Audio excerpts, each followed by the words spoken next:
what we're going to do here is extract the NDVI value at certain points.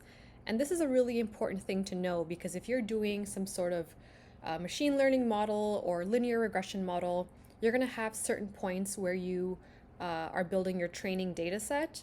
And in order to do that, you need to be able to extract locations at these points, whether it be a point here, a point here, a point here, what have you. So I'm going to teach you how to extract data from only a few points in a raster. In order to do that, we obviously need data for those points. So we're going to import that. We're going to call it Washington points. And it's also in the data folder. It's called points in Washington.csv. And we're going to use the read CSV function to import that data because it's a CSV file.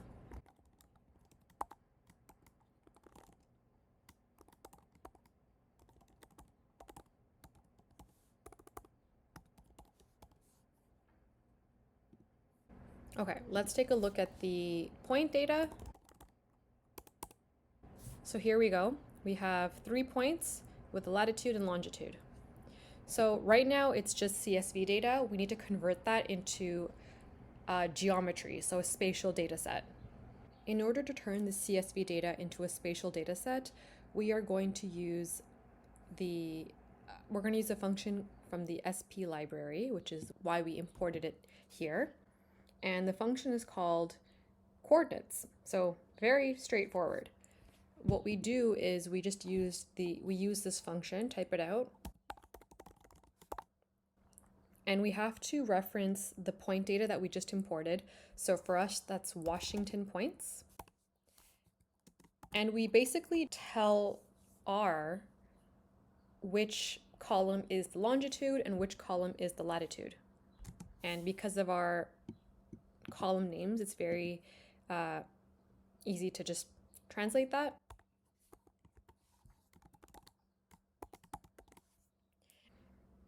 You have to use this curly dash. I'm not really sure what it's called, but it's required to complete the function. And after we run it, we have our coordinates data here. So let's take a look at what it looks like. So now the Washington points data, which was originally a CSV, has now been converted into a spatial points data frame. We have 3 features, which makes sense because we have 3 points, and we have an extent. So this is just the maximum and minimum extent of these points. If you want, you can plot them. So we can go ahead and just plot. And it's not really super exciting, but it's just 3 points over Washington. We can try plotting it on top of the Washington land surface temperature raster. So let's do that. There's our raster. And we just use the same plot function, but then we add an add equals t. So that means that we want to add our point data on top of the existing plot, which is our land surface temperature data. So there you go. You can see the points over the plot of Washington. We have 1 over a water body and then 2 areas on land. I believe 1 is like a forested area and 1 is an urban area. So the question is, how do we get the land surface temperature at these 3 points? And it's straightforward. We just use a function called extract, and that's from the raster library. So let's close this and create some room for us. And I'm going to create a new variable called LST points.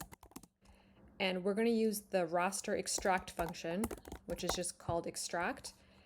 And in this function, you have to give it 2 arguments, the raster from which you want to extract the points, and then the actual points that are at these locations. So for us, that's NDVI, that's the raster that we want to extract from. And then the point data is Washington points. Let's run that. We only have 3 points and we have a relatively small raster, so it's very quick.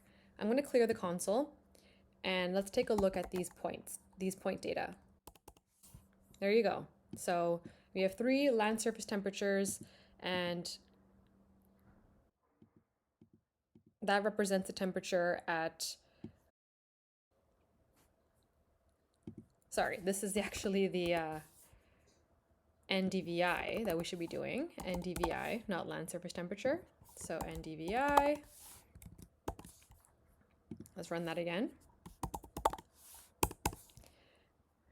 And there we go. We have the same values, of course, but this is the NDVI at 3 points across Washington. So if you ever need to extract points at certain locations, that's how you would go about doing that.